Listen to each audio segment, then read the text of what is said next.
واحد التحية جمهورية عليكم. ما كنتش باغي نجاوب هذاك القلم الفاشل اللي سميتو المهداوي، ولكن منين هاجم الجمهوريين ومازال زايد فيه طويل بالكذوب ديالو، غادي نجاوبو باباك الكلب مع احترامي للاب ديالك.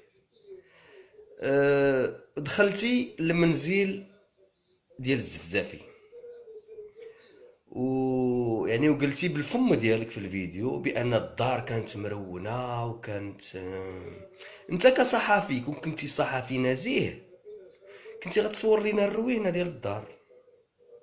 على الاقل كنتي تصور لينا الروينه اللي كاينه في الدار. علاش؟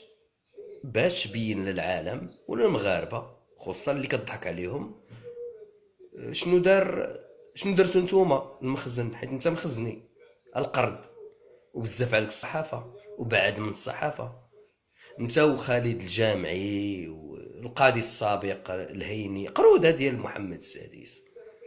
الجمهوريين ما عمركم، ملي كنقول جمهوريين ما كنقصدش اشخاص ولا حركات ولا لا، الفكر الجمهوري بزاف عليكم. علاش؟ لان الصحافه الجمهوريه النزيهه ملي كتكون شي حاله بحال هكا ديال النهب اللي داروا العسكر ورجال القمع ديال سيدك المهداوي في منزل ديال الشريف الزفزافي، كون كنتي صحفي نزيه كون صورتي لينا داك الروينه اللي دار المخزن تما. ولكن بزاف عليك تكون صحفي، لان ولا انت ولا خالد الجامعي ولا بزاف عليكم تكونوا حتى اناس مثقفين. بزاف عليكم.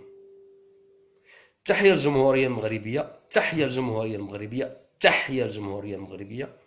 ويسقط سيدكم محمد السادس. نهار تهضروا مع سيدكم محمد السادس نيشان وتكونوا نزهاء غادي نحترمكم حنا كجمهوريين، وغادي نعترف بكم كناس عقلاء. عقلاء ماشي ناس مثقفين ولا ناس نعترف بكم كناس. اوكي. تحية الجمهورية المغربية.